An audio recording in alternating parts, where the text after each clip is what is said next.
Congratulations on your new role. I think Rixham's new role is keeping us so busy. That's what happened when you join a new company. Especially that. Hi, everyone. Hi, Sabina. Hi, John. Hi, Rixham. I think I was speaking on mute. I didn't realize. Glad that you can join us, Rishin. Thank you. So your work in Indonesia got done? You finished with your work in Indonesia?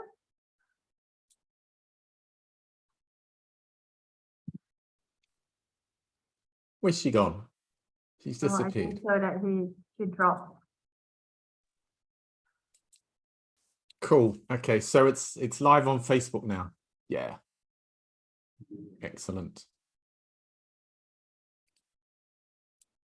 All right. All right, Rixham just dropped out and dropped in again. Shall we start then? Where are we? We're 5 minutes past, so yeah, let's kick it off. So we're on Facebook. We'll see how many people sign up through Facebook. Salha, it's good to see you here. It's the first time I've seen you. Hi. Hi. Sabina keeps talking about you, but I haven't met you before. All right, so we shall kick off. So welcome everybody. What have we got? We've got a few people here. I just put it up onto the EMT sites to see how many more people will come that way. So we're going to be talking today about conscious leadership, and I think this is really, really well timed because the 21st century, especially post-COVID, people are starting to go that this, there's something else. This isn't this life's got to be better than this. And there's so many more people doing it. The second biggest, the second fastest growing industry in the States is coaching. And a few of you might have been on Tony Robbins. He's doing a 5-day challenge this past week, and they were hitting 1 million people on his Zoom call. I'm sure he had a few feeds in there, but they were hitting over 800,000, touching on 1 million people.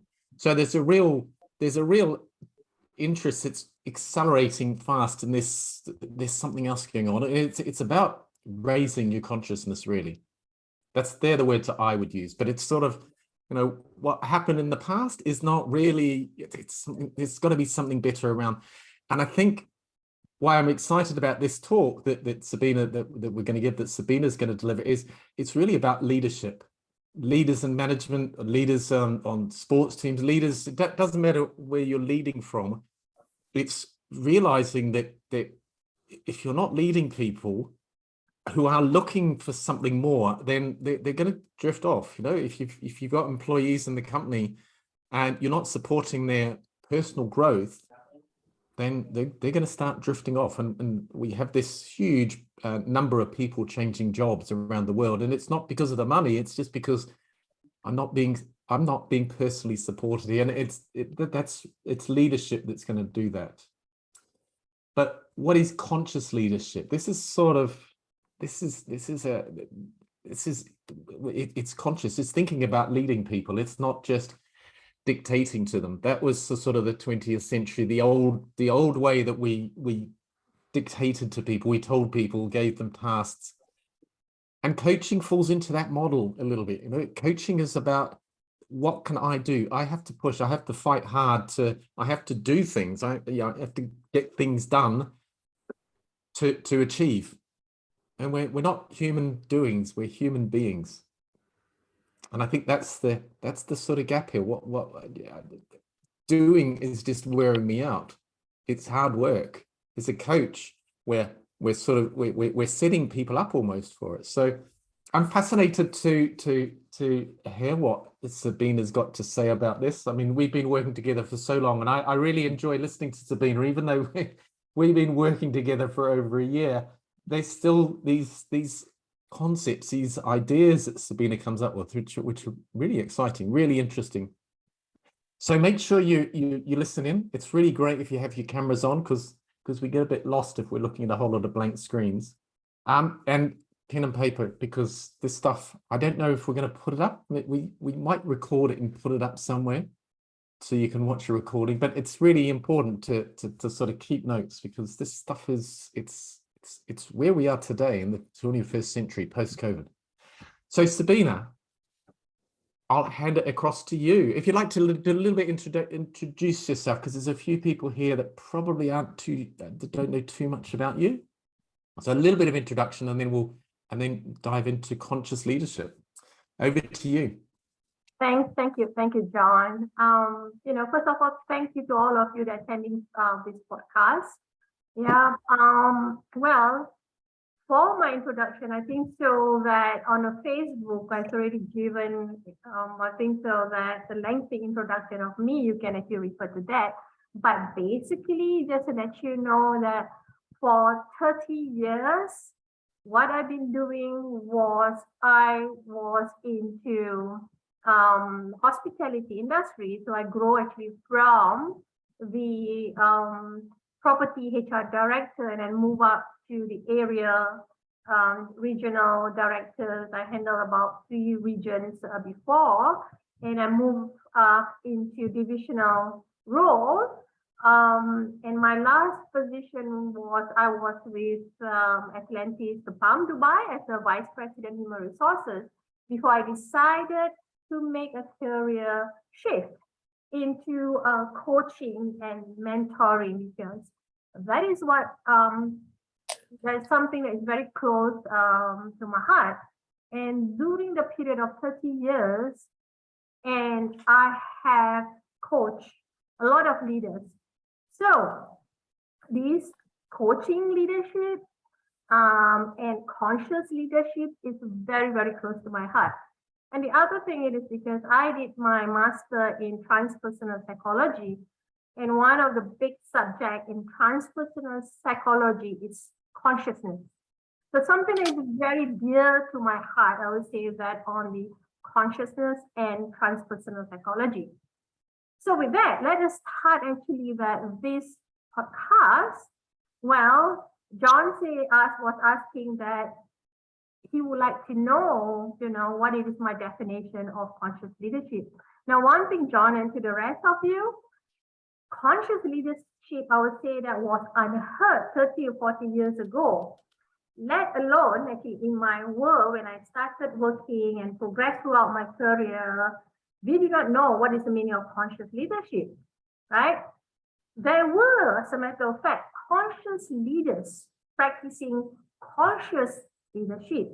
Good example, Nelson Mandela, Mahatma Gandhi, Dr. Martin King, right? So they practiced conscious leadership, but the concept wasn't taught to us in business school, let alone, I would say, that practiced by organization. Now, lately, for the past, I would say that 5 years, you get leading expert and top business schools talking about it and publish articles around conscious leadership. So the old paradigm of leadership, either that we're talking about leadership style, work culture, company focus, has evolved tremendously. And you see there's a new wave coming in, new way of leading that cultivates openness, strong cohesive culture, and there is a continuous learning and renewal. Is what John had said, that that people's development. And you will see also there's an element of service to humanity that come in actually in this new way of leading in organization, which I strongly believe is more sustainable and lasting from an individual perspective or aspect, as well as at the collective level. So what is conscious leadership? If you look out there in the, I would say that you Google it, there are many, many definitions of conscious leadership. But there's one that really resonates with me, and that is from Sunderland Coaching. It is Sunderland Coaching, and I read it to you. So conscious leadership is the process by which a leader becomes radically responsible, self-aware, and focuses on building a culture of we rather than a culture of me. Yeah? It's a process by which a leader becomes radically responsible, self-aware, and focuses on building a culture of we rather than a culture of me. Right? So, but I would like also to add on that the self-awareness here is not only aware of his or her own belief, thoughts, and action that have an impact on himself or herself, but the person is also aware of the unconscious behavior, which plays a very important or big role that influences his or her and other people's action.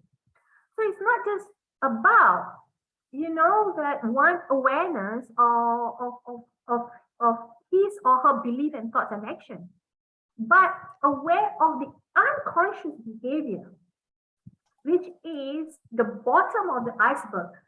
Knowing your thoughts and action as a conscious leader is only the iceberg, the tip of the iceberg. But the underneath of the iceberg, which is that unconscious behavior, having that awareness and bring it up to the surface, right? And knowing that influence, how it influences your own leadership style and how that impact other people is so important. So that is the definition, I would say, that of conscious leadership. Don?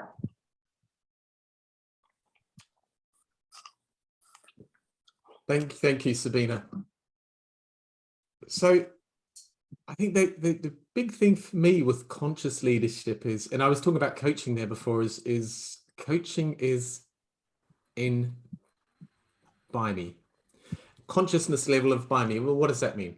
By me is me doing things. And I touched on this a little bit before. And conscious leadership is where we start to get out of this doing things, this by me mentality, this by me consciousness, into the next level of consciousness. And that's 3. So this talk, Sabine, is looking at more through me way of delivering leadership, isn't it? Yes, John, but I think so that before we get into that topic of through me, now I would like actually that to ask our audiences here, what do they understand actually that by the meaning of conscious leader? So if you can put, actually, if you don't mind, John, right? Yeah. So if you can put in your, in the chat box, what do you understand by the meaning of conscious leader? Not about right or wrong, it's about your understanding of conscious leader. If you can type that, either a sentence or a word, that would be wonderful.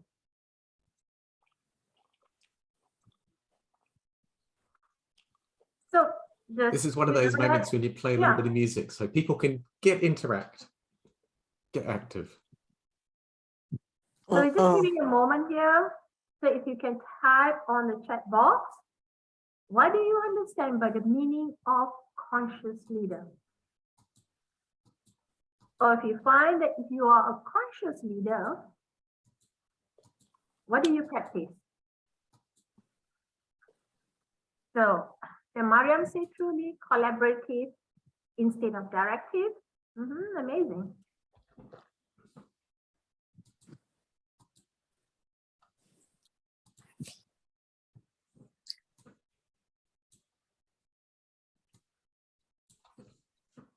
It's quite challenging collaborative. People are just not.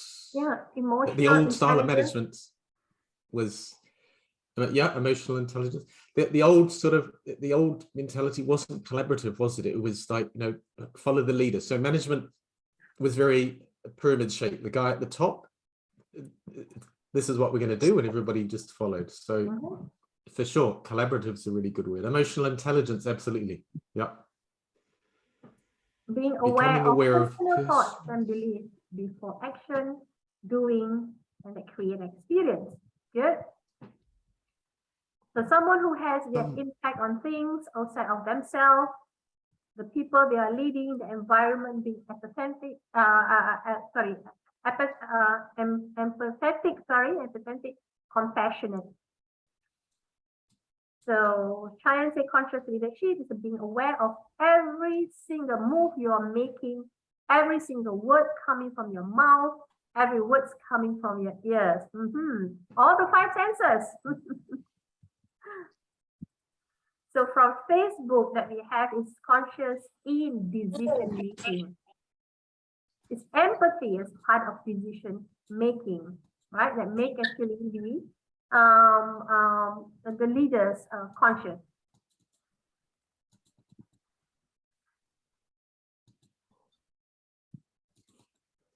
I think that's about it, isn't it? Okay, Everyone's good. had a thing there. So we have an amazing, John, amazing answer from our audience about, I would say that the definition of conscious leader or understanding of a conscious leader. But let me tell you one thing. So whatever that we think that this is the definition of a conscious leader, let me tell you, it's only one part of it. Now, a better question for all of us to ask is, where am I as a conscious leader in the terrain of conscious leadership? So I repeat, where am I as a conscious leader in the terrain of leadership? Now, for you to have a better understanding where you are in the terrain, we are going to use the model of 4 levels of consciousness to what that John has said earlier, that about through me state of consciousness. But before we get to the through me of a state of consciousness, you want to know first where you are as a conscious leader in this terrain of conscious leadership. So what are the 4 levels of consciousness? To that, I would invite the Zoom master actually to put up the slide. We have, I would say that slide presentation here, a short slide presentation. So if you look into this slide presentation, the 4 levels of consciousness is to me, by me, through me, and as me. Those are the 4 levels of consciousness. But as we are talking about leadership consciousness, I'll actually be referring to the to me state of leadership, by me state of leadership, through me state of leadership, and as me state of leadership. Okay? Yeah. So we will go from one quadrant to the next quadrant. So let's move actually to the next slide, which we are going to look at the lower left quadrant, which is to me leadership. Now we are focusing actually that on leadership consciousness. Yeah. Okay. So to me, leadership is leaders who believe they are the victims of other people and circumstances around them. Right. Now what happening is their locus of control is external. So not only that they place their locus of control outside them, they also put their attention outside of them. They are convinced that they are the victim of circumstances of the outside forces. It is the outside forces, it's the situation, it's the circumstances that cause the suffering. Okay. Now, to me, leaders, they have the tendency to blame other stakeholders. So they either blame the employees, their bosses, company, customer, vendors, and they also put the blame and criticize the external circumstances, and they feel that that are the one that causing the problems and suffering. It's a definite separation here. It is not me. There are others and circumstances to be blamed. It is not me. And you can see that this to me leaders, what happened is they walk around with a position of victimhood. We have this self-pity, feeling helpless, hopeless. they seek sympathy and even take pity from others. And usually that you will find that these type of leaders, if you have it in your organization, they have mood swings. You know why?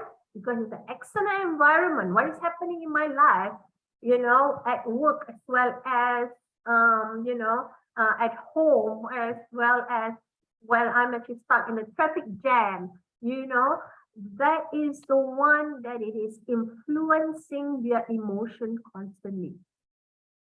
Now, let me ask you, do you have actually that type of leaders in your organization? Do you have that type of leaders that constantly have anxiety, feeling miserable, that complaining, critic, blaming others? If you have any of them, that is the typical 2Me leadership. And there's one thing that I would have thought, I was going to say, I would have thought that somebody that's sitting there letting life happen to them is going to be stuck at manager level. They probably wouldn't get promoted up to leadership. Yeah, so we probably don't have too many of them here. Yeah, but also, John, if you look into small organization, right? If you have a family institution organization, you have actually that this type of leader, I will share with you actually slightly later that they do actually get promoted.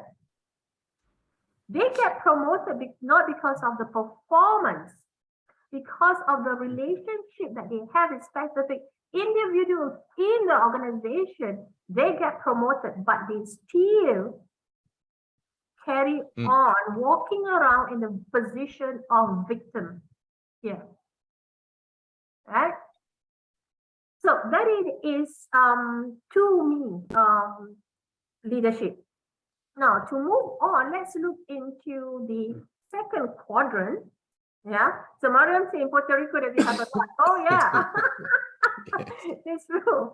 And not just Puerto Rico. And then there's a lot of other countries that focus of who are people that can influence to get promoted, what Chaya has said. It's true enough, right? So to move further, let's move to the next slide, which is by me leadership.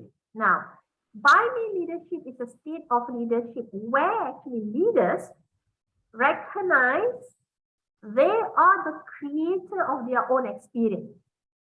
So they take the position of I am the creator of my destiny, of my life, including my career, my performance in the organization, as well as business results. So they have this self-empowerment. They empower themselves actually to take responsibility to achieve results. And you will find that many of them, or many of us, if you are in the as by me leaders, they are high achievers. They stay open. They have this openness, curiosity. They are hungry to learn, and they also find solutions to their work and life challenges. And one thing about by me leadership, they believe that they are fully responsible for the outcomes and results at work, as well as their personal life, in their life. They believe that they are the creator of their own reality.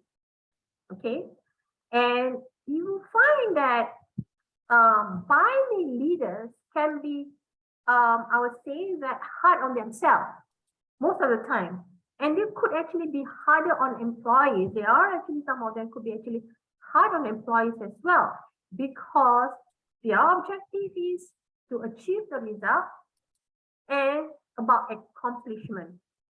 And you get actually that this, by me leaders, I would say that constantly on the go mode. They go. I take the responsibility, to this is my responsible actually that to get actually the result here, right? Yeah. So so they are responsible for their personal goal, for their team goal, for their department goal, you know, and what happens is they tend to lead, drive, guide their people to achieve a specific intended outcomes. Does that sound familiar to any one of you, right? You find that, well, am I actually that buy me leader? Am I practicing buy me type of leadership? Yeah. So probably I think so many of us can relate actually to that. Yeah. And we probably actually have mastered actually that this characteristic as well. Well, to be honest, how many of you actually that in this buy me type of leadership, or you are buy me leaders?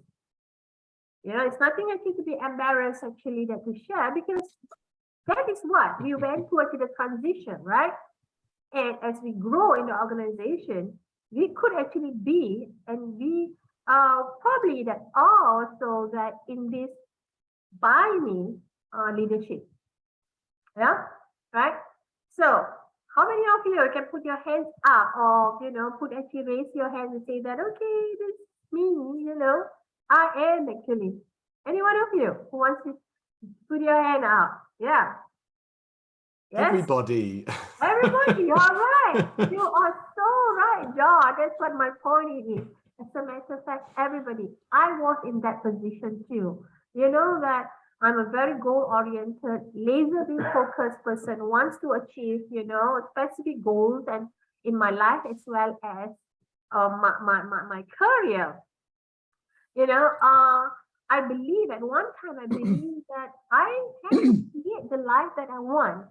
For those of you who have worked with me before, who knew me before, you will realize that I wake up actually at 4 o'clock in the morning, not to meditate at one point in time, but to work. And I stretch out until 10 p.m. at night. You know what? Because my mission then was to be successful in life, including my career. And I was chasing fulfillment on the track of achievement. Now, was I successful? I can say that yes, to a certain extent. But did I have a fulfilling life and career? Yes, at the beginning, but eventually no, right? So now let me tell you, there's nothing wrong, okay, to be in that state. You know, to be to have actually that buy me type of leadership. And I think so is great.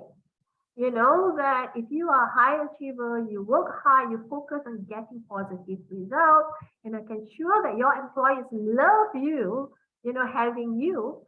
But when you reach at a certain level, or you get to the peak and you look actually at your surrounding and environment, you will say that, is this all? Well, it's nice view actually, you know, when you reach to the peak, but that's it. It can be very lonely.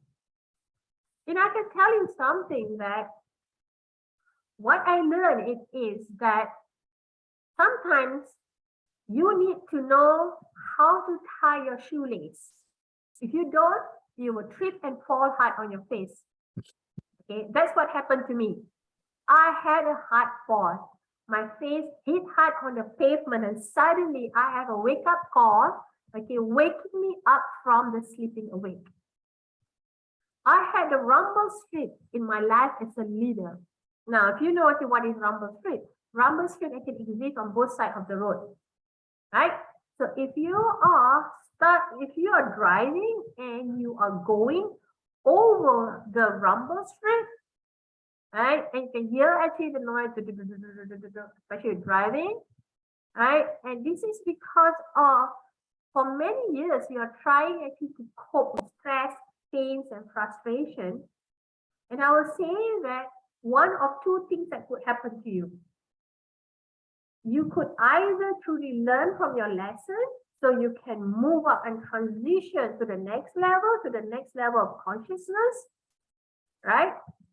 Or you keep on getting the same lesson, probably I think slightly different format, but you are still actually getting the same lesson here until you learn, right? And I would say that if the rumble strip noises are persistent as you go off the road, please take note that it's delivering a message to you. The message could be that you either change the scene in your movie. This is also the metaphor, right? I think so for those of us who follow us, John and myself, and you will know what's the meaning of, that scene in your movie, right? The message from the rumble street, the noises from the rumble street, is it perceived? It is giving you a message that you need to change the scene in your movie. And usually it links to your belief system that link to your reaction to the event. And if it actually hangs around too long, okay, there are consequences. And that consequences could be actually that you will have emotional health issue, which can also have a mental issue or even relationship issue. So that's one thing that I learned actually, to be in this by me state of consciousness that about the rumble street. And I learned that there's a massive difference between a life-chasing success and a life-chasing fulfillment. So let us actually just go back here, I think, so that to the slide, like number 1, that is actually the 4. If you can go back to the slide. Yes, this slide. Now, if we are talking about this podcast is about how you elevate or you transition your leadership, let's take a look at the transition from to-me leadership to by-me leadership. Okay, now the to-me leadership has the culture of excessive control. So we're talking about the organization culture here. Has an excessive control, it's about power, and you will find that the leaders that like to micromanage. And that could be actually that is a risk adverse from the leader, as well as greed and exploitation. And you will see there's a sense of loyalty and belonging culture with preconditioned open connection. There is no open transparency, but precondition of open connection. And you can see there's a lot of blame, manipulation, that is happening in the organization. And the leadership characteristics, they are actually consumed by subconscious fear, right? And the fear of being exposed and vulnerable, because that will show their weaknesses. Now, if you have an organization transition over from to me to by me, let me tell you, it takes a great deal of self-awareness to recognize and transition over, including actually transition over to by me leadership. First thing, it is hard actually for them to admit, to look into the mirror and to say that, hey, that I am actually moving from blaming and criticizing and, condemning, people. And I'm moving actually to this by me, and you have to take a radical responsibility to shift from to me to by me by letting go of this blame, criticism, fear. And the biggest thing is the ego. Yeah. So there are companies, I'll say, that moving into by me, and they have decided to end the blaming and criticizing game. They are more value learning, curiosity, instead of defending their ego or being right. Okay. Fear, which is one of the underlying motivator before, okay, are actually that being replaced by pride, desire, and courage. So you really actually needs to let go of your ego. It's no longer is about me here. And you will find actually the leaders that in by me, leadership, I would say that they have actually they will speak actually openly and honestly, and they invite deep dialogue with the employees, instead of having lingering gossip in the corridor, pantry talk, actually, so forth, right? Yeah. So if you are, I would say that by me leader, give some credit to you, because it's a great transition actually that from victim mode actually that to taking that responsibility. Yeah. I would say it's a better living in true state of consciousness. However, I would say that it's not sustainable to live in this state, not for a long time. Yeah. Okay. Yeah. It is hard work moving Exactly. up these consciousness levels, and there's lots to learn. And then if you're working in a company, it's the company situation that needs to move, and this is where the leadership comes in, because it's the leaders that can direct the company, and it's really the leaders that need to step up. Yeah. And John, the reason why I say it's not sustainable, because if you are a binary leader, I would say you're probably actually struggling swimming upstream against the current of life. And you find it which is exhausting and sometimes leave you feeling miserable, right? You find yourself feeling stressed, you know, you're exhausted, you're burnt out, you know, then what happened, right? Now, in the binary leadership, you still have the perspective of self. You still have the egocentric.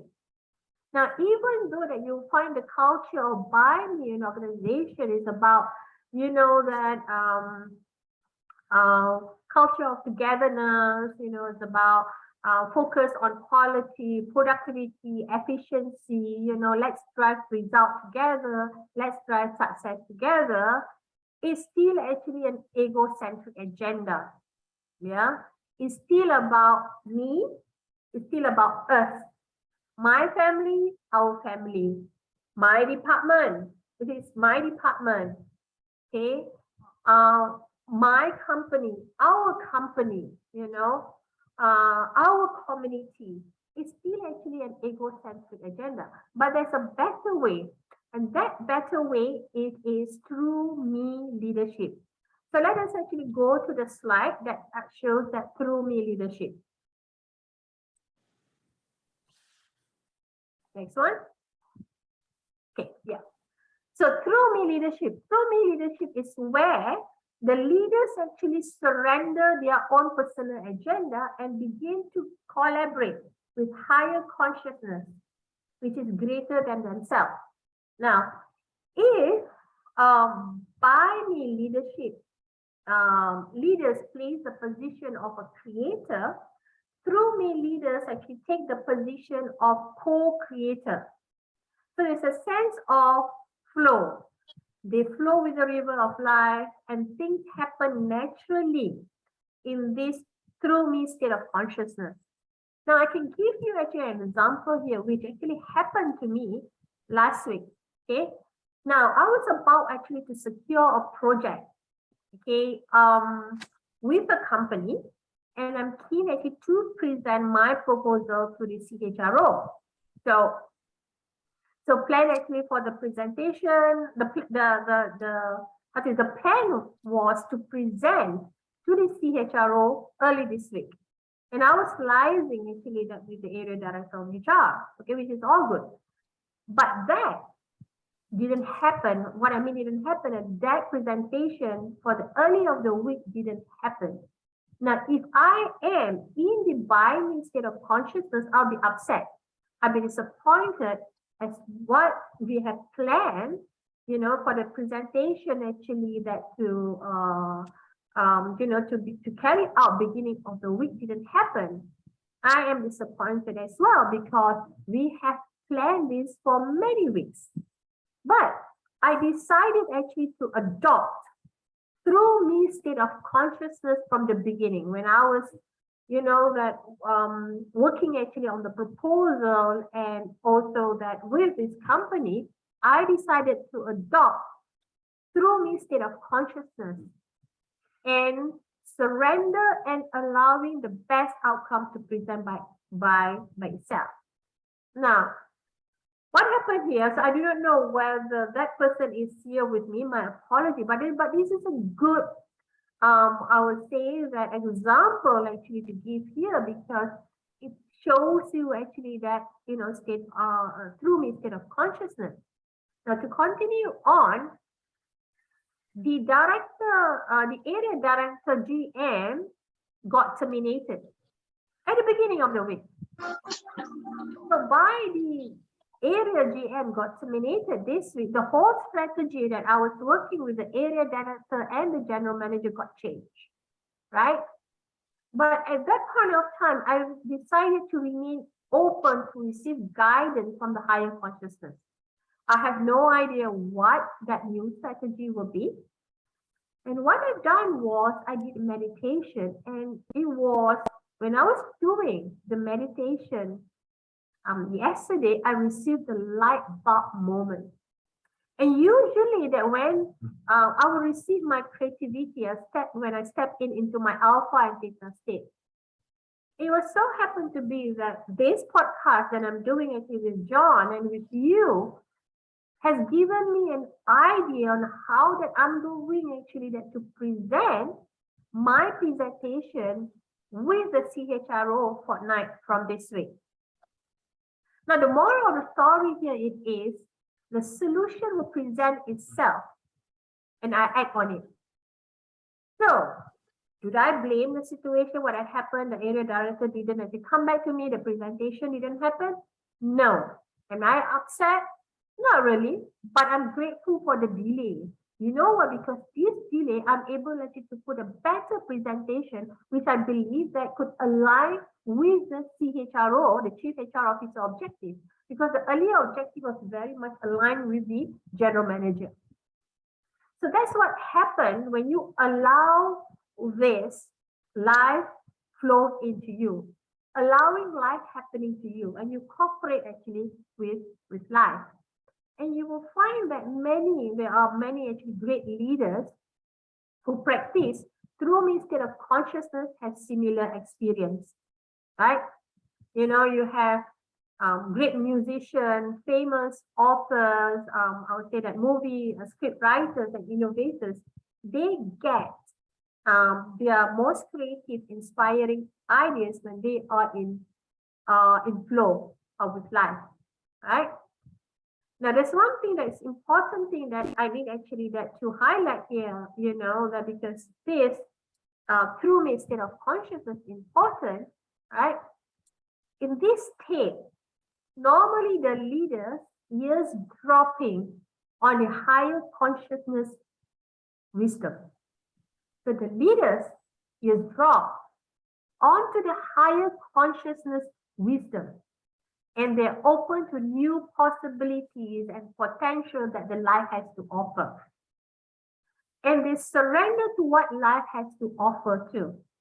So the key word here, the transition from by me leadership to the through me leadership, it is by replacing responsibility with surrender. But surrender doesn't mean that it's weak or being submissive or supplication, you throw the towel, right? Surrender simply points out about letting go. So you detach from the intended outcome. It is sort of non-resistant. You surrender to the fact that there is a higher intelligence that runs everything actually in this universe. So when you do that, life seems to flow a little easier and you are less stressed about it, right? Because you know that it's actually the higher consciousness is doing this and you are cooperating your life with it. So the moment you surrender to the belief that no matter what happens, okay, you surrender the belief, no matter what happens, life is looking after me and everything happens for the bigger reason that serves me, right? So when you actually do that, suddenly you notice that your stress level just go down. And I can tell you when you surrender actually to the high level of consciousness, you know, to the higher intelligence and allow life, you cooperate with life to happen, you will have beautiful experience and feeling. But Yeah, also John, I'd like to say that I also realized that for the leaders who practice through me leadership, they are very comfortable questioning their own belief. They will ask, Absolutely. yeah. Yeah. They question actually their own belief about their own life and the world that they need to be. I think it's good that you've explained surrender, because surrender, you know, when I first heard it, it's like, oh, I'm going to give up and sort of, yeah, you go, but it's not. It's really, perhaps I would explain it, it's surrendering my ego. So a leader, it's Stephen Covey says, a leader speaks last. So it's not give up, it's surrendering the seat at the top of the table, if you like, allowing the leader in that project or that group to actually take control, because they're the one with the best skills. So it's not giving up surrender, it's letting go of the ego, and in that way, that's surrendering to allow the group mind to start to move. You get that, that's easier to get into flow. Flow is not an easy place to get to, but yeah, it's not, surrender's not giving up. That would be to me. So it's a different definition here of surrender. So yeah. Cool. So, and also the other thing is about this through me leadership is about serving greater good of others. So they often ask question about what can I offer to the world, right? How can I and we serve others? So it's no longer about I and we, which is the egocentric for the, you know, within the organization, but how can I and we as the organization serve others?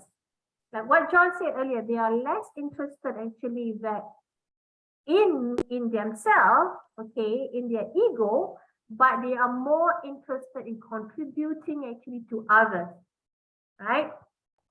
About what the world needs and how can I serve the world better.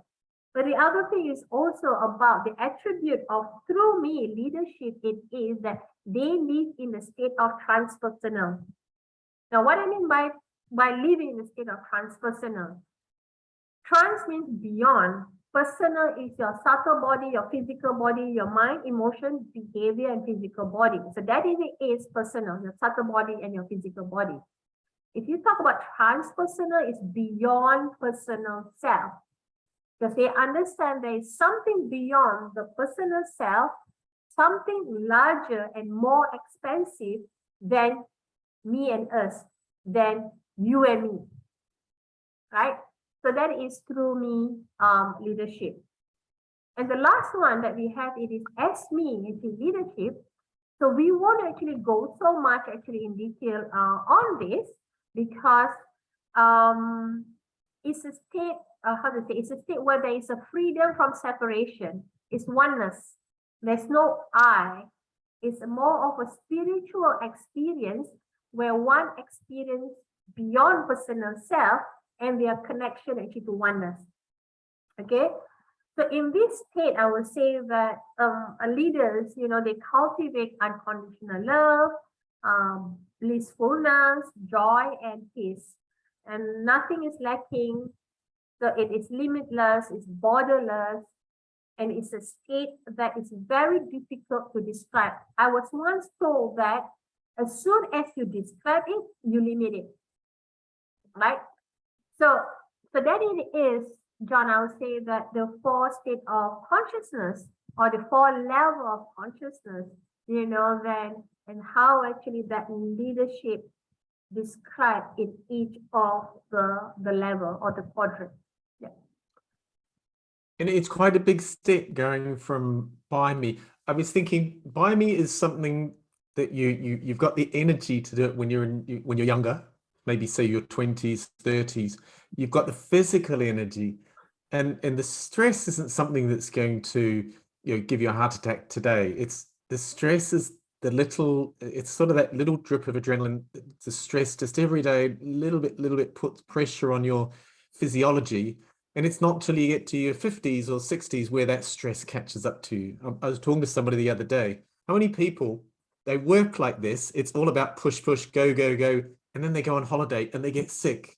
they get a cold, or I first came up for me, I used to go on holiday, I have a headache for 2 days.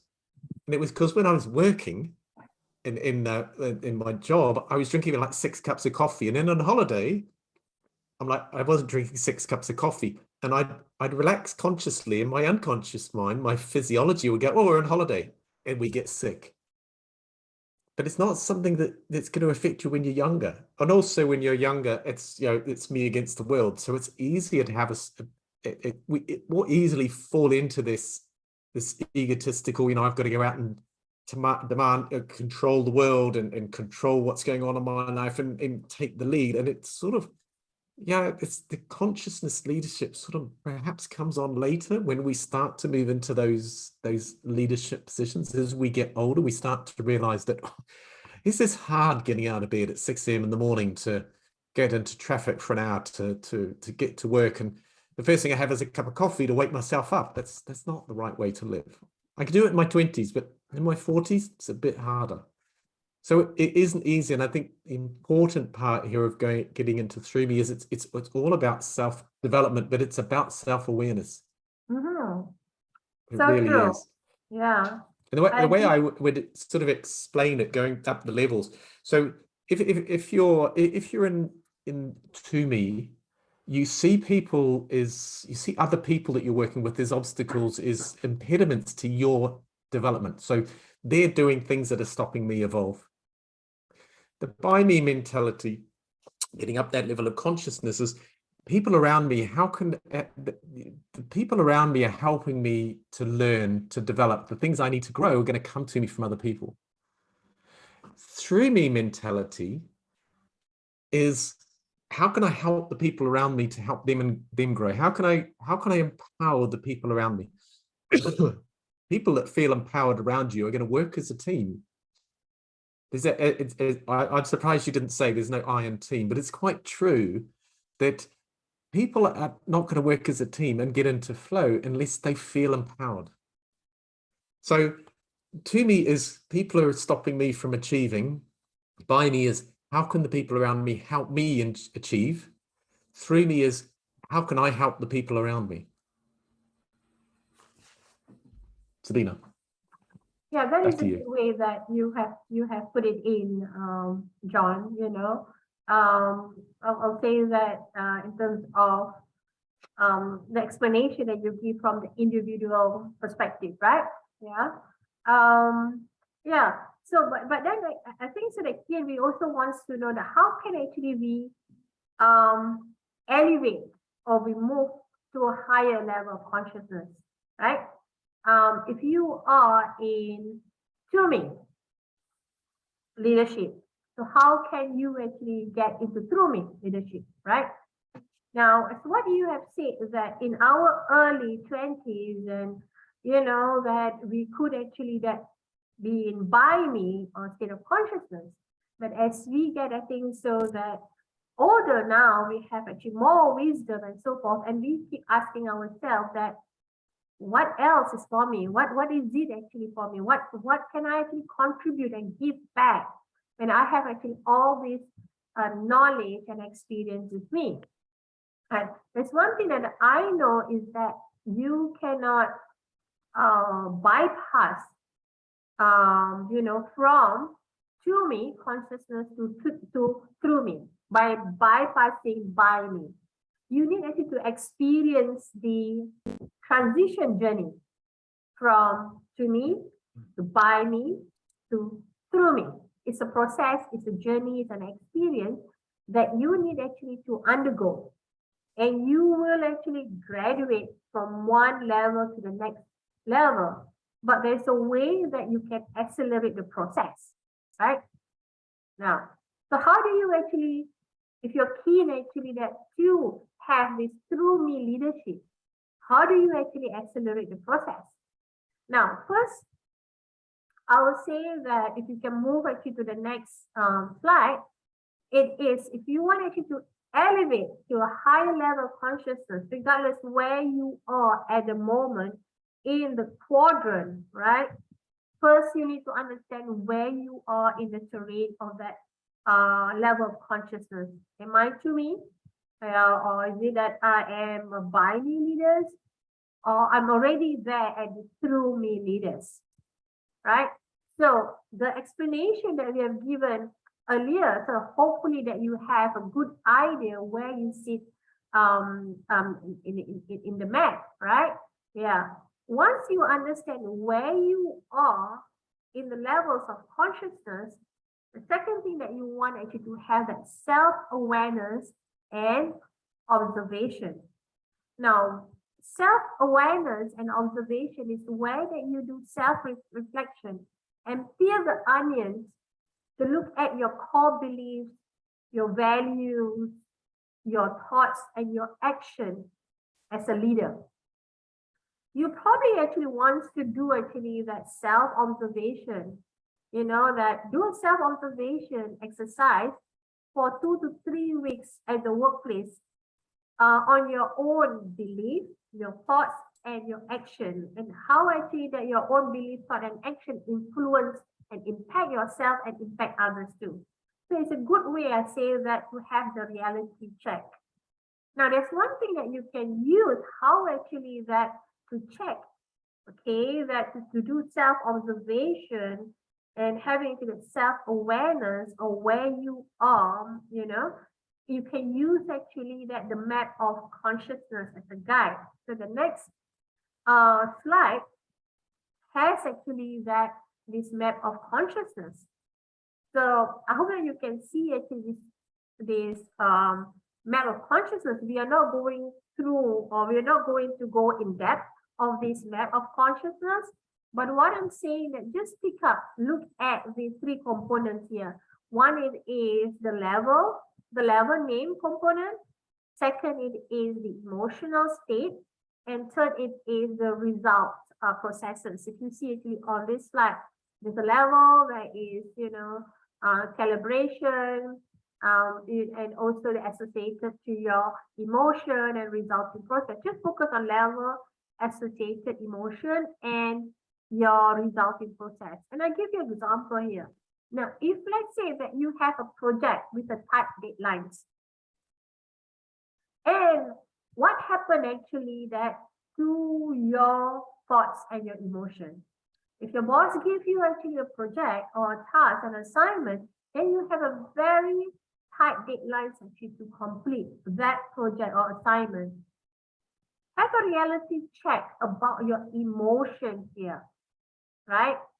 Am I actually feeling that, having actually the fear here, okay, and the fear that I'm having it is some anxiety here to complete, this project because the deadline is so tight here, right? And you can see that where you are falls actually in this map of consciousness. Another scenario example here that if you have a tyrant boss or office colleagues that always finding fault with you, blaming you and criticizing your department, and how do you feel about that? Do you have actually anger in you that, oh my God, I hate actually that this colleague, that is always finding fault actually with me. So do you have actually that emotional anger actually in you? So you will see that where you are actually sitting actually in the map of consciousness, right? Or you have you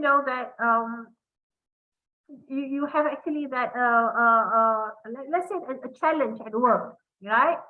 And you're given actually there's a challenges in your workplace, and how do you actually take on actually that challenges? Do you have fear in you, or is it that you have the courage actually, that you have the courage of taking on actually on these challenges? Or you say that, okay, I'm willing actually to accept these challenges. I'm very optimistic about these challenges.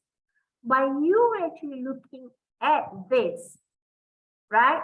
Looking at it, and just do actually a 2 to 3 weeks of self-observation. And what you do actually at the end of the day, thinking over where you are in terms of your emotion state.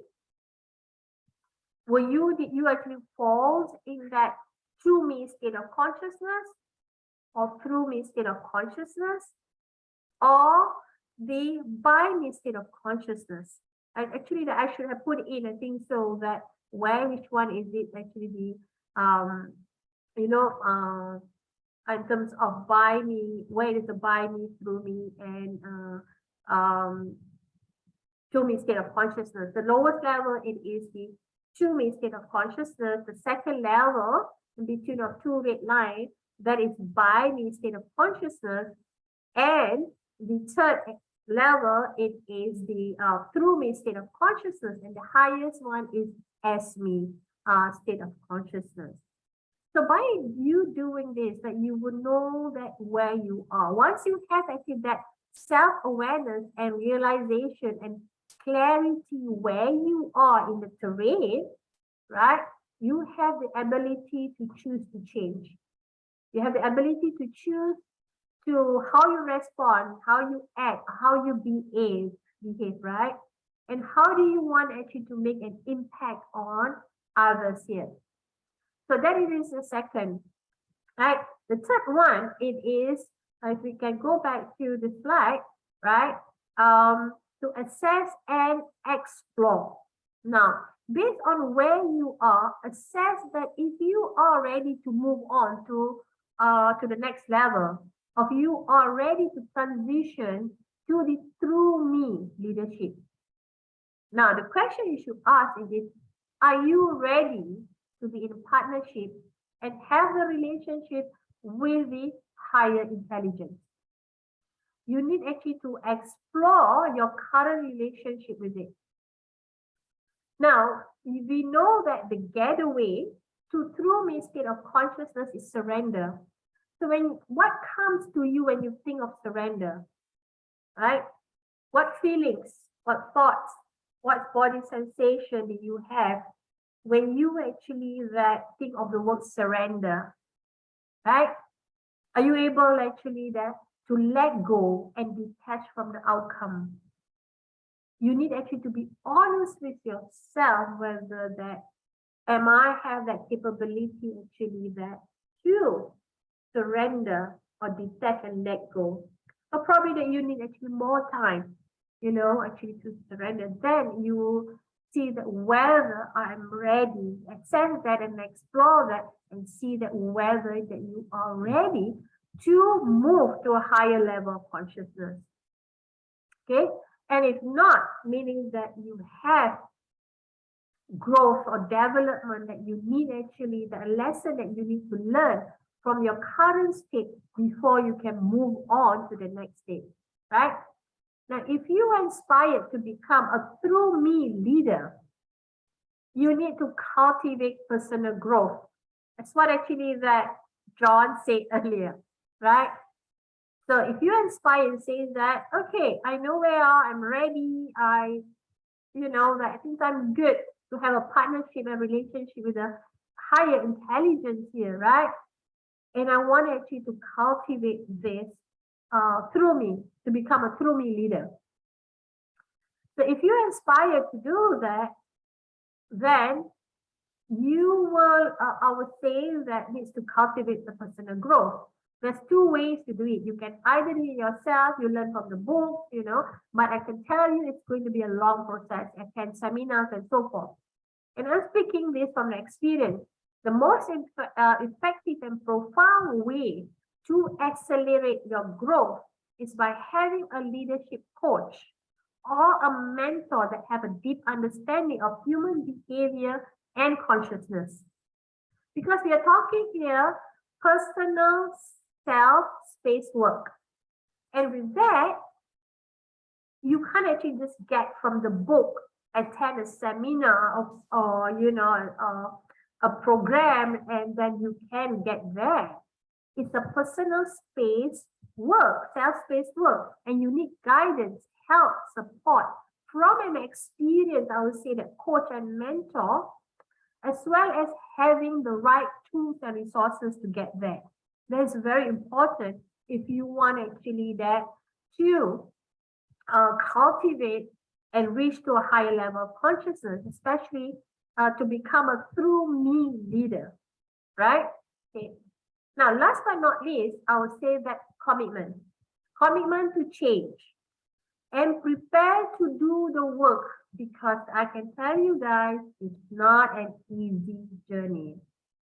You have to dissect your current belief system, your values, and your rules. At times, it can be a terrifying experience and moment, because why? You are in war with yourself and your body. Your body will resist you. Your mind, your emotion, your body will resist you. And you are challenging your current belief system that is hardwired in you for 35 years. And if you want to do it overnight, within a couple of months, yes, you will have that terrifying experience. I'm not trying to scare you. What I'm saying here is there must be some preparation and commitment to change. But I also can tell you that it's the most rewarding and fulfilling experience as you are in flow with life. You are assessing your inner wisdom, and you are working actually in partnership with the higher intelligence to make life happen, to become a better leader. Yeah.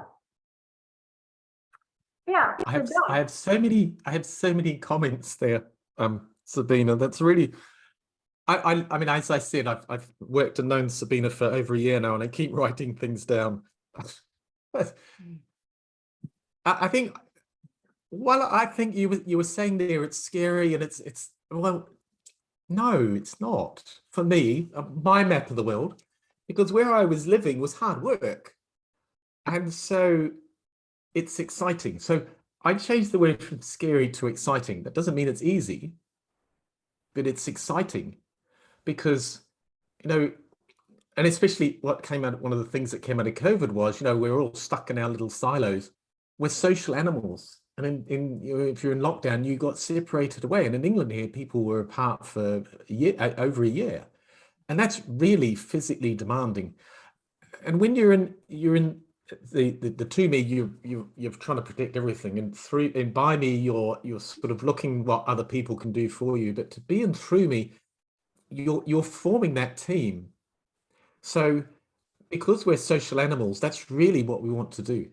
So whether it's, you know, at home with the family, or with the guys, people that you socialize with, or in the workplace, it's more comfortable. It's easier. It flows better, just because you have that social relationship. Now, of course, in business, you still have KPIs, you still have figures that you have to meet at the end of the month. They're still partly by me, so there has to be part and by me. But I think the beauty of actually being in through me is that you can get that work and more done, because people are, you know, I'll use a sports analogy. The golden generation in England had a group of some of the most talented football players in the world. They never won anything.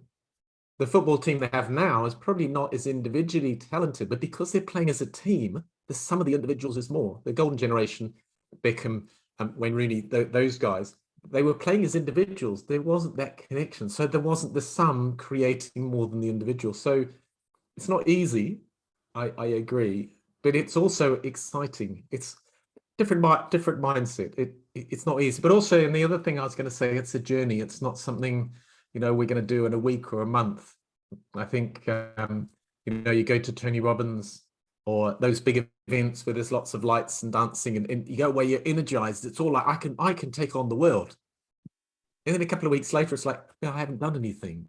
And you lose the motivation. And I think there's little bumps there in the road, high points, but it is a journey that's going to take a while. Things keep coming up. Oh, okay, how can I do that? I had a fascinating chat yesterday with one of our other colleagues, Alex Sermonkoff, and he's working on bringing this conscious leadership into his company. He employs 50 people, and he's struggling. He knows the concept. It's not easy to put it into words. Conscious leadership. It's a concept rather than a thing that we do. Of course, it's to do. You're in that by me consciousness, and he's struggling with the group, with his company, because some people are there, they get it. Okay, this is what I want to do. Some people are like, well, no, I want to protect my little space. I don't want to step out so much, a little bit more still into me. So as a group within a company, you're going to have all sorts of people. And I think one of the important things that I recognize with this self-development and looking at how I can move into through me is that as I change, the people around me change. And some of the people around me, they'll be like, no, I want it like you were. We don't want this change. People don't like change as a rule. So some of them people will drop off. In one company I worked with, they started the company as an IT company, and the first conversation was, this is going to be a conscious company.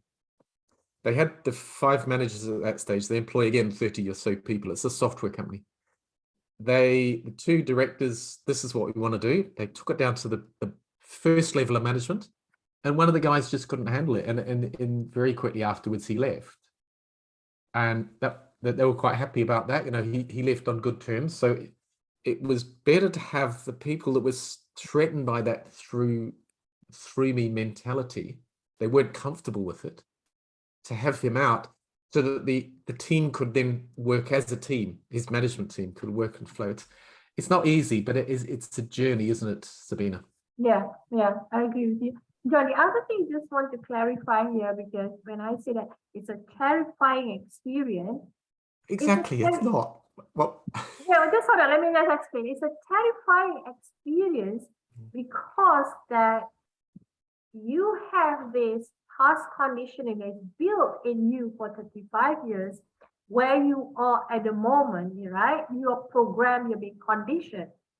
You wanted actually to change through me, your state of consciousness, to be actually in relationship with the higher level of consciousness here.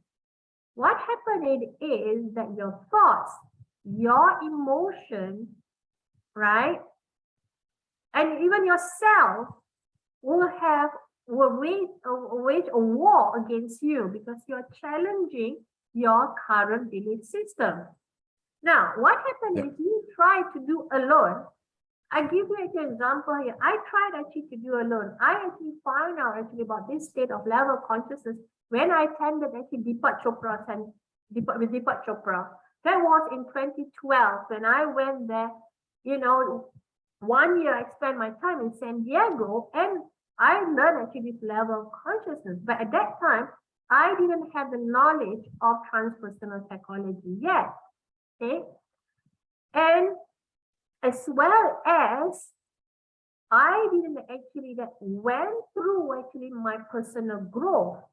So by me just having books, attending programs, and seminar, and try to work on myself, my very self wage a war against me to say that you want to change your current belief system. It wasn't sustainable. It is a beautiful journey, a rewarding, a fulfilling experience that you have. But I'm saying that to all of you, to do this, have someone to guide you, right? Because it's like it's a personal self-space work here. You need a proper guidance, help, and support here from an experienced coach or mentor who will give you the right tools and resources. Probably, John, and you are lucky enough, you have the right tools and resources to guide you. For someone who do not have, you will need that guidance. You will need to go on the journey alone. You reach there, but probably take a slightly longer path and journey. Along the way, you will have a bumpy road and struggle. But if you have the support group, this peer group that have the same like-minded, into the same journey, then it will be much easier for you. Yeah.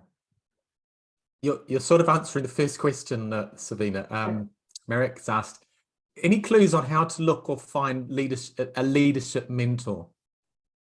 Oh, okay. So probably we can expand slightly here.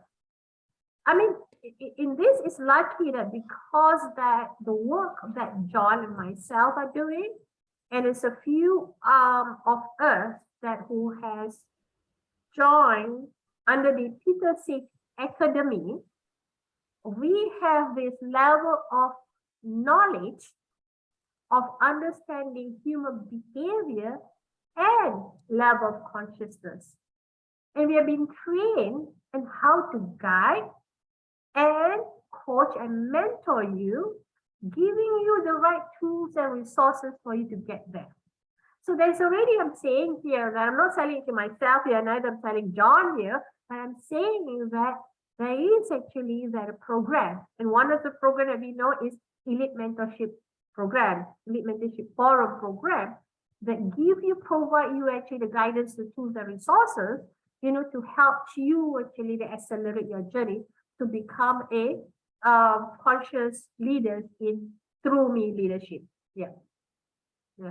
And I think it's a journey, and there's different attributes, there's different parts of it. You can find that mentor coach or do courses like the EMF course, or I'm quite like I have 3 coaches coaching different areas. So I actually have multiple coaches, and I think it's not easy finding the right coach that resonates with you. They've got to be on a similar level. And then there's so many courses out there. There's the books, as you were talking about before. There's a lot of different aspects that come in. And I think that the important thing is, of course, as you grow in consciousness, as you move up that consciousness level, your awareness changes. So if you've done a course and you go back 6 months later, that course has changed for you because you see it through different eyes. So it's not just about finding the right mentor, the right leadership coach. It's a lot of different things, whatever resonates with you. There's so many podcasts out there now, and there's some really good podcasts. There's some really shocking podcasts as well. So there's lots of different things that can help this conscious leadership, because it is about that self-development, that self-awareness. Different things will strike you right or differently at different times of your life. So it's not just finding the right leadership mentor. There's a few questions up here. So Sahal's got here, any tips to maintain operating at the Through Me mode when working with superiors, peers, working with superiors who are at the To Me and the By Me mode? So there's that challenge, and my colleague Alex that I was talking to yesterday has got exactly this problem. He's trying to run, and he's working on running that Through Me, and then he's trying to put it into his company, and of course they're not there. So how do you work with those different levels of consciousness and within a group, within a team, within a business team? Yeah, I think that's a great question from Salha, and you get a lot of organizations. It is in By Me. I mean, there's nothing wrong with that, because that is also the journey that the organization has to go through, the transition. And I find that most of the organizations, they are actually that, having a By Me culture, and also that they have the By Me leadership. And you have actually leaders who are By Me.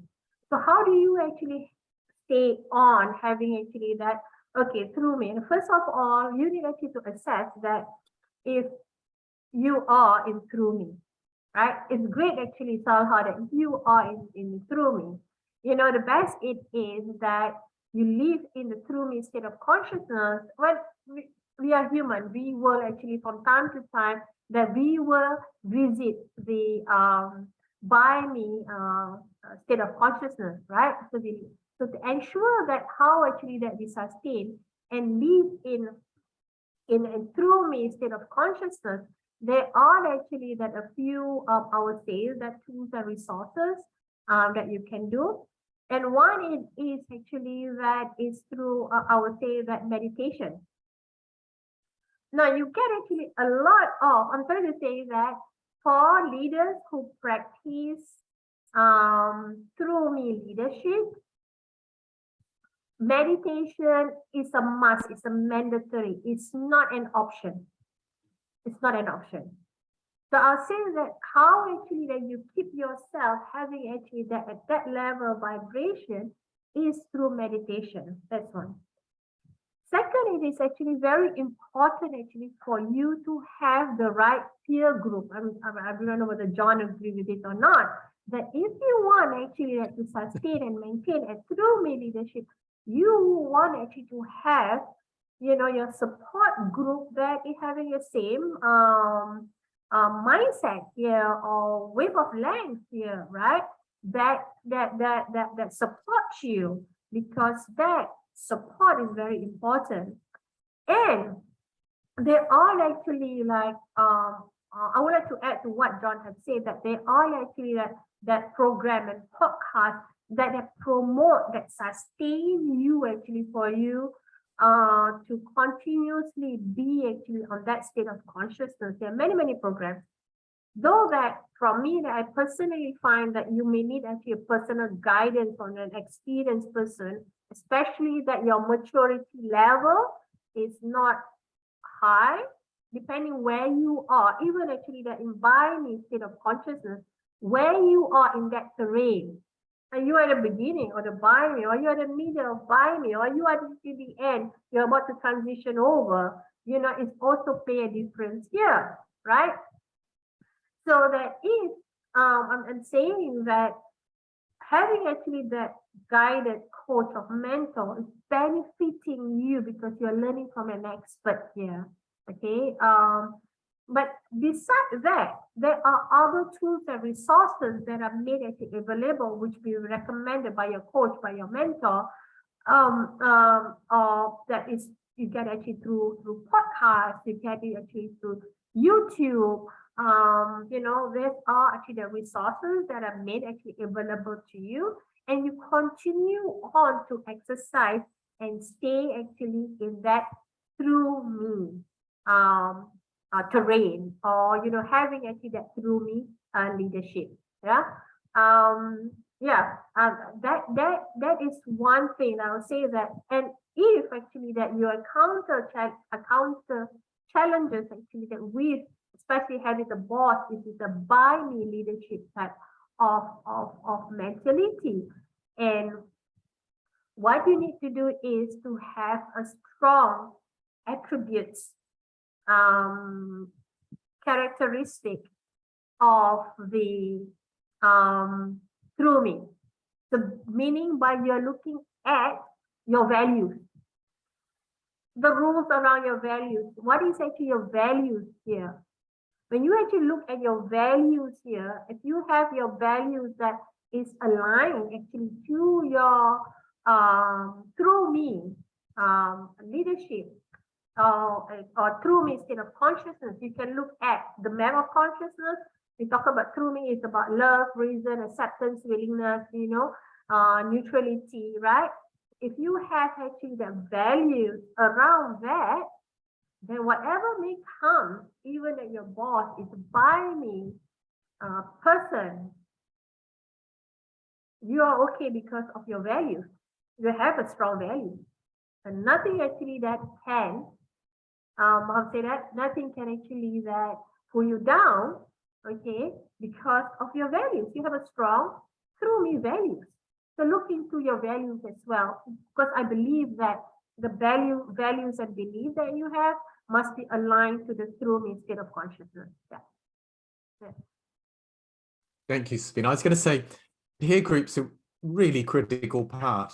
I think we have peer groups, and they're usually our family, the people that we socialize with, the people that we go to work with. But a peer group that we're talking about here is one that holds you accountable, that sustains you, that actually pushes you to achieve more, that has a similar mindset. And it goes back to the team, sort of a group of people with the same mindset are going to be more than the sum, grow the sum of the individuals. But finding a peer group isn't easy. It can be quite challenging finding the right peer group, but that is a key part of it. And a peer group is something that, it goes on forever. I mean, I was listening to some guys talking the other day about archetypes, and some of their peer groups have been going for 30 years.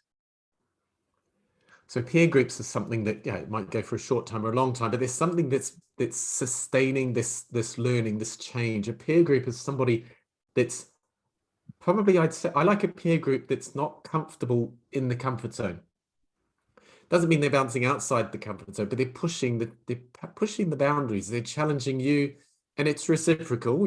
Everybody's challenging. So there's that growth, that learning, that contribution going on within the group. That's an ideal sort of peer group. We all have the peer groups, and they're usually ones that don't want us to change. Yeah, they're comfortable where they are, and that's as soon as you start to change, then and you'll get tension there. But then also within that peer groups that we have, if you start to change, so at work, if your boss is sort of more in by me and you want to get through me, it's really you that has to change. You can't change anybody else. It's you that has to change. And by doing that, the people around you change. It's quite fascinating. Sometimes when you get into perceptual positions, you can almost see them. They don't know what to say, because they know that, you know, the way that they used to gossip, you're not interested in. So they go through that phase of not quite knowing, oh, okay, we were not going to gossip, and you carry on to another conversation. So change yourself first, and then the people around you change. I think for me, the peer group's an important part of that one. What's our next question there? Shayan's saying that the consciousness levels seem to parallel Maslow's hierarchy of needs. You can't be in through me when you're still pondering on the physiological needs. Absolutely. And I think there's different levels, models for different levels of consciousness. I think this one is a really easy one to follow and understand. Is when I came back, I was in Southeast Asia. I came back to England, and it was just coming out of lockdown, and we were in lockdown for about a week. But as soon as people started to come out, you could see that there was a really low level of consciousness going on. People were worried about that. You couldn't see the bug, you couldn't see COVID. So there was this fear, and you could almost touch it. So it's easy to explain. And then as you go up, it's a model, this consciousness levels, but it's one of the easier models to understand. Maslow's hierarchy it takes a lot of explaining. So Yeah, but absolutely, it's paralleled. Yeah, It's it is. paralleled. I agree to what Chayan had said, that, you know, that because there are certain physiological needs that you need to have first before you move up. Like what we have said earlier is a journey. And people actually go through that journey from physiology needs actually to self-esteem and self-actualization, right? Now, as a matter of fact, Maslow is also the father of who introduced consciousness. If you actually go back to actually to Maslow hierarchy of need, Abraham Maslow here, he was actually the first one who actually talked about this state of consciousness. It was actually him. Yeah.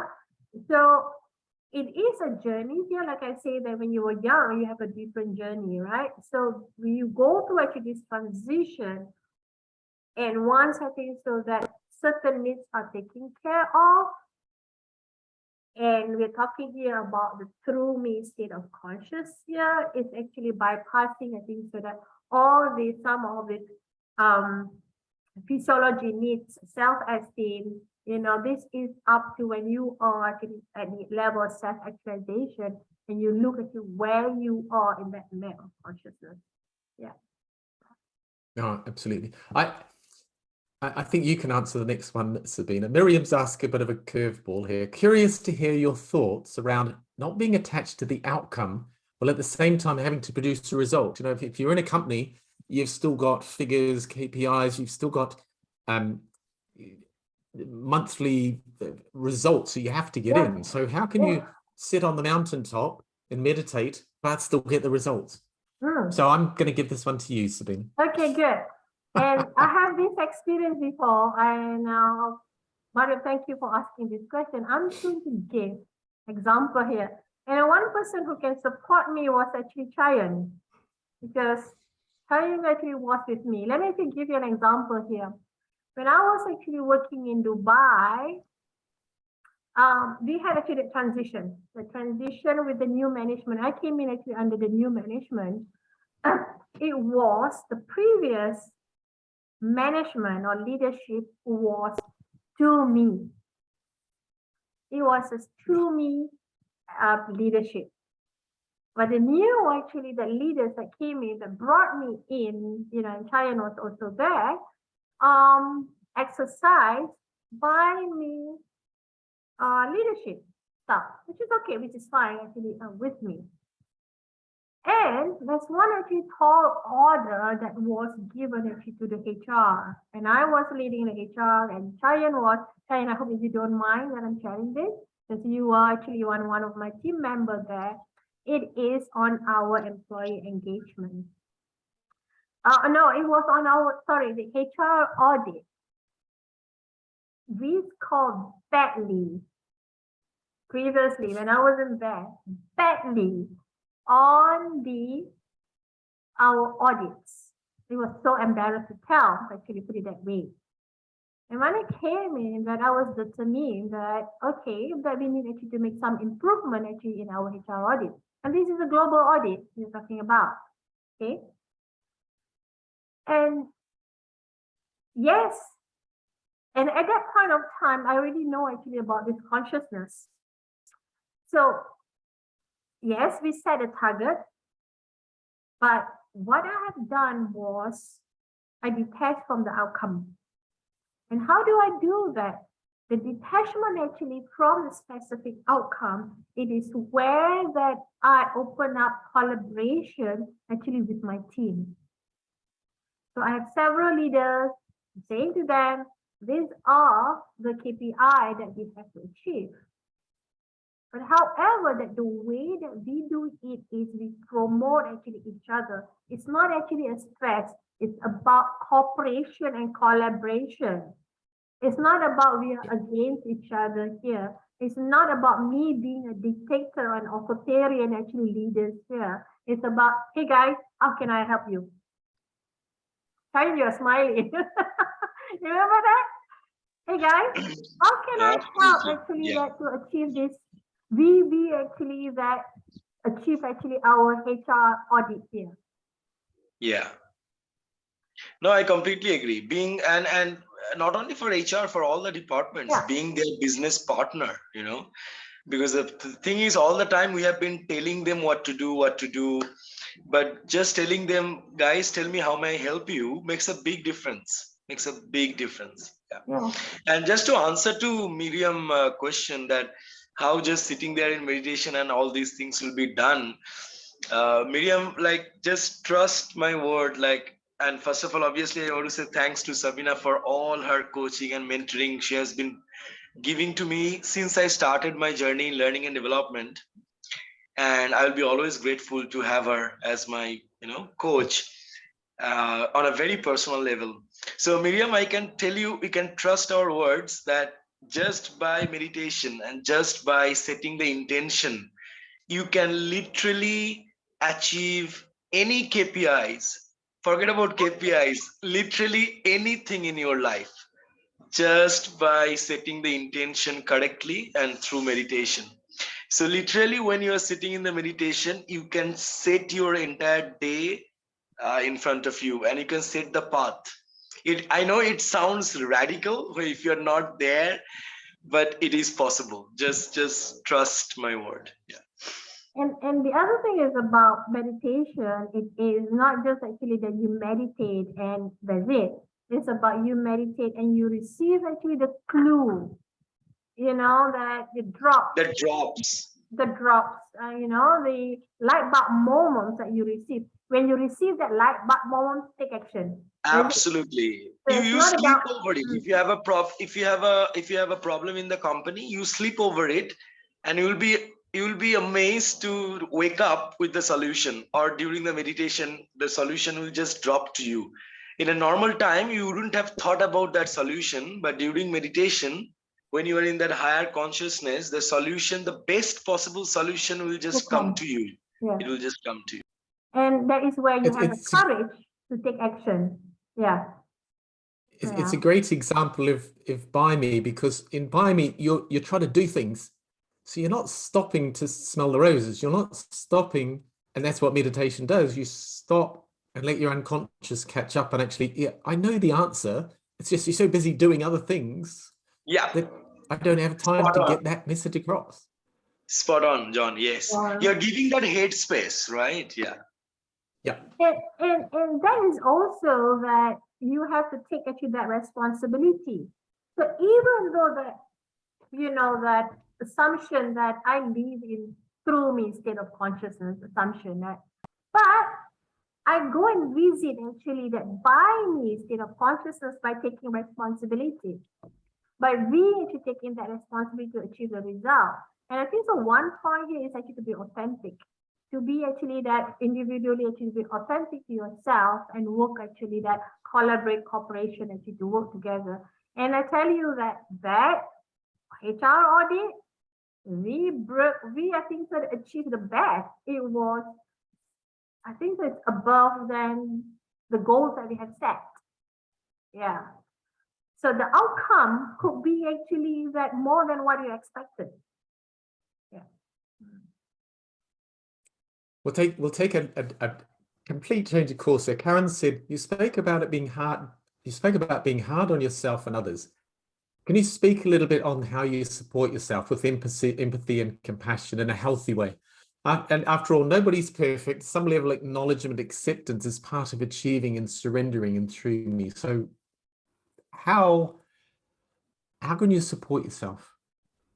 Well, I think that there's one thing that that I went through. It is when I find that some of the leaders actually hard on themselves and hard on others because of the expectation that they have on themselves, and that it is actually driven by that it's condition that is set. You know, for me actually to be accepted by my organization, by my boss, okay, that, you know, I need actually to deliver the result, I have to achieve this. So you have put actually a tall order in yourself. Actually, you set actually the bar yourself, you know, the bar to achieve it. Because you have this conditioned love. I am being conditioned love. I have to get to that is I have to deliver the result. So I have to be hard on myself to achieve it. Now, on the other hand, that for us or for we actually to practice empathy and compassion in a healthy way, you know, I would recommend actually self-love. Self-love is actually a great way that you love actually yourself first, no matter what you are, by giving actually that compassion, you know, that empathy within yourself, that I am already good enough. So whatever it is, I'm already actually good enough, right? And I can actually that be an authentic leader here, and it's okay, you know, that I'm actually that optimistic that we can achieve a specific result here by having the right tools and resources for me to get there. The resources and tools of through me state of consciousness, right? And I can achieve that result by me practicing actually self-love. You know that I'm good enough. You know, I have actually all the capabilities that is the requirement that I have to deliver this. So I think so that's one of the ways actually that for us actually to practice empathy and compassion, you know, within ourselves. Yeah. Thank you, Sabina. So Cheyenne said, John, sometimes if you are there in high consciousness, you don't have to put it into words, you radiate it to others. And I think it's something quite important. You can't change other people. It's yourself you have to change. And as I've said, you change yourself, the people around you start to change. They start to react differently to you because your presence has changed. And so absolutely, I agree. You don't have to put it into words. You don't have to explain what's going on. Just be. The problem is that when you're in the by me, you're doing, people sort of, they think they have to do as well. So your whole group gets to this sort of like everyone's pushing and it just becomes disconnected. Everyone's trying to jump on top of everything else. So they're sort of copying what you're doing where you are. So Sometimes maybe explaining, but And it's people copy you. absolutely, John. And not only that, if your consciousness is strong enough, you will be able to even pull others up with you. Absolutely. I think that for Yeah. me, that's an important part of being in Through Me. It's, you know, by me is how can the people around me help me to develop, to learn more. But that Through Me is how can I help the people around me? Mm. I had a And job, I've told this story a while ago when I was in Burma. I worked with these 3 women on the front desk, and the first thing I said to them was, my job is to teach you to take my job. No, they struggled with that whole concept. They didn't really understand it. But that was direct. That was me telling them in words. But obviously, then I had to actually sort of work on it, work at more of a Through Me level. But empowering people is the most important, and that's where a lot of that stress comes off. You know, if you give somebody a job they can't do, then they're going to fail. I also think that failure is not a bad thing. mm, I learned a great thing the other day. We all know the SWOT analysis: strength, weaknesses, you know, threats, opportunities. It's not weaknesses, it's work-ons. Because weaknesses it's a negative word. So it's something, okay, I need to work on that. Just changing the language. And this is why you change yourself. You change the language, the words you use. That's the first most obvious thing. It's not obvious, but it is obvious. People start reacting differently because you're using different words. So absolutely, it's and of course you've got more energy to radiate. Just physically, you just people are more likely to come to talk to you, to interact, because they know they're gonna learn something. They're not gonna get shouted at. You know, if I'm in by me, I'm too busy for you. Go and do the job. If I'm in Through Me, it's like, no, okay, so what do we have to do? What's the problem? It's define the problem. Okay, now you go away and give me a couple of solutions. So empower them, move them on. But an important part for me of this conscious leadership is allowing people to fail. I think it's Microsoft or Amazon. I think it's Microsoft. If you're not failing in your projects 30% of the time, you're not working hard enough. We can't be successful all the time. So I don't want to say encourage failure, but encourage learning opportunities. There we are. We'll change the words. Encourage learning opportunities, because then people are more likely to sort of step out of it. But absolutely, it's being, not telling, because telling is completely unbinding. So yeah, and I think so there's a interesting. word that we can use, such as John, Cheyenne, and for everyone else. Be an example, be the invitation. And you will be an example and you attract Yep. people, they will automatically invite themselves actually to be with you. And you radiate that. Be an example, Yep. be the invitation. And you radiate if you do that. And the important part of that is you're not telling people. Yeah. You're just being the example.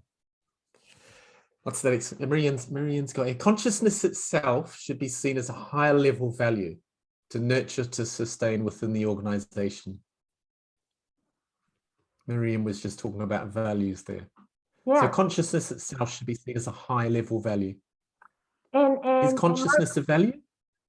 Mariam, as a matter of fact that I know, when I was doing actually this consciousness in my transpersonal psychology, there are actually organizations that have consciousness as their values. And this is actually the organization that focus even beyond ethnocentric. They are looking at world-centric. So when you're looking at a world-centric, here it is that you have actually the consciousness as part actually of the value here. Yeah. So again, I would say that it is depending where the organization journey is. You know that there's not many that I found that is in Through Me, the having it Through Me organization. I believe so. It takes time to actually to reach to that level. You know, there are actually that training providers, I would say, like, for example, Conscious Leadership at IS, that provide amazing, awesome programs for the C-suite in the organization and talk about nothing else but conscious leadership or leadership consciousness. So they are, but I guess so it's also a transition, you know, for the organization to reach that. But the most important is start with us.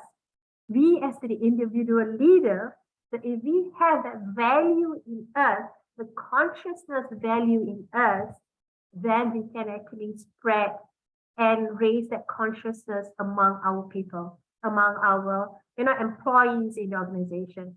Yeah. Well, thank you. So Miriam's made a point here. She's talking about collaboration, but this makes me think that relationship with time must change as well. So many things don't need to be rushed. There should be an allowance for space so that light can come in. Our relationship with time, could change. That's almost an opening segue into another podcast. How's your relationship with time, Sabina? Sorry again, you asked my relationship with time? Yeah, I think that's a great line. The leaving the time for the light to come in. Oh, well, there's a big words actually, John. What do you have this used? I know, it's another podcast. I know. So I really that things that you shouldn't actually that for, you know, allowance for the space for the light to come in. I think so the light that we need actually right now at the moment, we're talking about well, Mariam, I can tell you this is a different level. How we're talking about this is the higher vibration we're talking about here. We can look at that space for the light actually to come in is actually that the vibration. I'm not sure how many of you actually falling here. So we're talking about that breathe and having actually our consciousness vibrating at the frequency and energy of the higher consciousness, the intelligence. We're talking about that actually, that we could actually be talking about that, you know, one. And the other one, John is saying that is about the time here. Okay, that is, I think, so like how, I don't know, John, is how we manage our time here, that time serves us. You know, that it's not that we serve time. And the other thing it is, time is only exists in the mind of human. Time doesn't exist in the universe. There's no time and space in the universe. It's only actually that in our mind that time exists, right? Yeah. So I guess so for that, let us talk actually to John. Another podcast is talking about this higher vibration and, you know, that energy that is aligned with the highest consciousness. It's a different topic, and, you know, it's more in-depth topic. Do you agree with me? It's a huge one, isn't it? But yeah. That relationship with time, what I was going to say there was that when you're in flow, time's irrelevant. So time is in when you're in flow, and you can get so much more work done. You know, there's been studies done where when people are working in business operations, they can get 5 days work done in half a day when they're in flow. I don't think you can stay in flow all the time. You come into it, you bounce out of it. But the more we can get into that flow mentality, we're not distracted. We're not off to sort of checking on my smartphone and checking what's happening on Twitter and that. Focusing and getting into flow, you can get so much more done. But yeah, absolutely, it's another whole thing. I would change though, Miriam, rather than letting the light shine, and I would say stopping to smell the roses. You've got to have time to actually sit back and just just let life sort of let the waves flow over you. Yeah, like let life happen to you. Exactly. Life. Yeah. we flow with life. Immediately reminds me, Miriam, if you don't mind me saying, because Miriam lives in Puerto Rico. I love Puerto Rico. There's some beautiful beaches in Puerto Rico, and I've sat there and let the waves flow over me. Next one. Oh, yes, Revi's put a link in there. We're going to give, there's a couple of free things that we're going to give to you guys. You just need to go to that link on the Google form that he's got there, that he's put up. Yeah. What are we giving away? Okay, so this is a surprise that we're giving away to those who join this podcast today. So what we want here is that is there a link given already? I think so, right? If you go to the link, what we want you to do is just leave your contact details, meaning your name, your email address, you know, with us, and you will immediately get the access to the giveaway, to the gift. And of course, you will get actually this presentation that we put together just now, you know, as you can go through. And second, it is we are giving you the London Real Talk, Peter's London Real Talk on the level of consciousness, right? So, I mean, this podcast is about leadership consciousness. We focus on leadership consciousness here, right? Using the level of consciousness. But with Peter Talk in London Real, he was very specific about individual level of consciousness, which is important as well, right? So it's good actually for you to listen actually to that, so you have a better understanding of the level of consciousness and where you are in that 4 level of consciousness. Yeah. It's a great video. It's also not available on YouTube, so you definitely have to go to that link to pick it up. Yeah. All right, so Remi's just asked if everybody can put their cameras on so we can take a group photo. So everybody that can put their photos on. Good, that's better. And smile. Now we see everybody, almost everybody. How about Beth and Rixon? And Karen? And Teresa?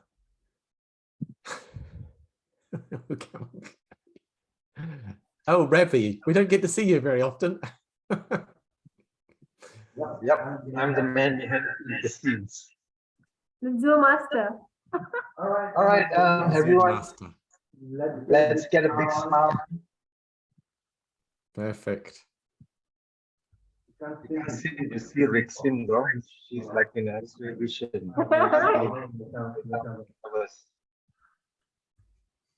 right, one more, yeah? Okay, one more. One more. I got my text. All right. Okay, All right, guys. thanks, Ravi. So Ravi's also put the link on there for the recording of this will be on Sabina's Facebook page. So click on the link there so you can watch that. And I think that's about all we've got today, Sabina. Yeah, thank you. Thank you so much. I didn't think it was going to. And if there is any, specific topic that you would like to see John to do a podcast, let us know. So we'll be happy to organize, the different topic podcast. Yeah, John, I'm sure that we can do that. Thank you, Sabina. Okay, guys, thank you so much for your time. That's amazing that you have all of you here, and have an amazing weekend. Rest well. And bye-bye for now. Thank you. Thank you so much. John, over to you. Bye. Bye. Thanks, guys, for turning up, and we'll see you maybe next time. All right. Thanks a lot. Bye. Thank you. Bye.